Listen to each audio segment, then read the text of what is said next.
Hi అండి. మీరందరూ బాగుండాలని నేను కూడా చాలా బాగున్నాను. మీరందరూ చాలా బాగుండాలని మనస్ఫూర్తిగా కోరుకుంటున్నాను. మీ అందరికీ నమస్తే అండి. ఈరోజు పాలకూర ములగాకండి. ఇది ములగాకు పాలకూర వేసుకుని పప్పు చేసుకున్నామండి. చాలా బాగుంటుంది. ఇదండి మాకు గోంగూర చెట్లు అండి, నాటు గోంగూర చెట్లు అండి. ఆ చెట్లకు పూసిన పూలు కాడ వేసుకోవాలి, సూపర్గా ఉంటుందండి పప్పులో వేసుకుంటే. నేను ఈ పూల కాడ 4 తీసుకున్నాను. 4 పూసిని 4 తీసుకున్నానండి. నేను పప్పులో వేసుకుంటాను. ముందుగా మన ఛానల్ లైక్ చేయండి. ఈరోజు పాలకూర ములగాకు పప్పు అండి. సూపర్గా ఉంటుంది. చపాతీలో కానీ అన్నంలో కానీ చాలా బాగుంటుంది. పిల్లలు బాగా తింటారండి వండుకుంటే. చూపిస్తాను. ఇవన్నీ నేను పప్పు ఉడకబెట్టుకున్నానండి. పప్పు తీసుకున్నా, పొయ్యి అంటించుకున్నానండి. పప్పు దీంట్లో చేసుకుంటాను. కాలిందండి దాకా.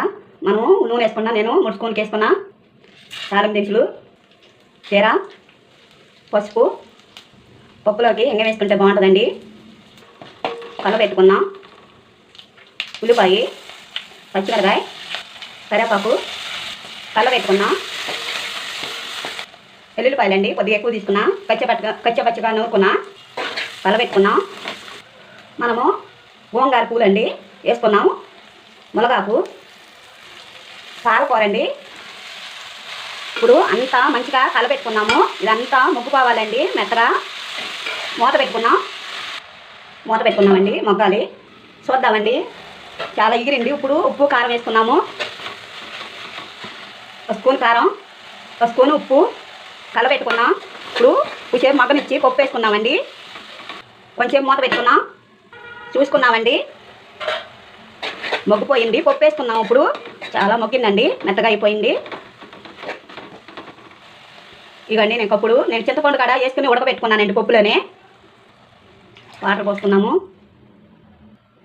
ఇదంతా కలబెట్టుకుని చక్కగా మళ్ళీ ఉడకాలండి. పప్పు రెడీ అయిపోద్ది. కొద్దిగా కొత్తిమీర ఉడకబెట్టుకున్నామండి. మూత పెట్టుకున్నాం. చూసుకున్నామండి. చాలా సూపర్గా ఉడుకుతుండే పప్పు. ఎలా కాడ చేసుకోవచ్చండి. ఇది కాడ చాలా టేస్ట్ ఉండదు ఎట్లా చేసుకుంటే.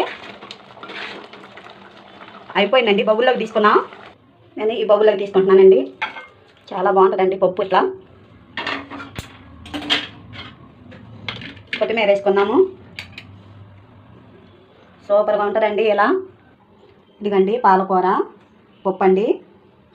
ములక్కాయ ఆకు కాడ వేసుకున్నాను. ములగాకు పాలకూర పప్పు సూపర్గా ఉంటుంది.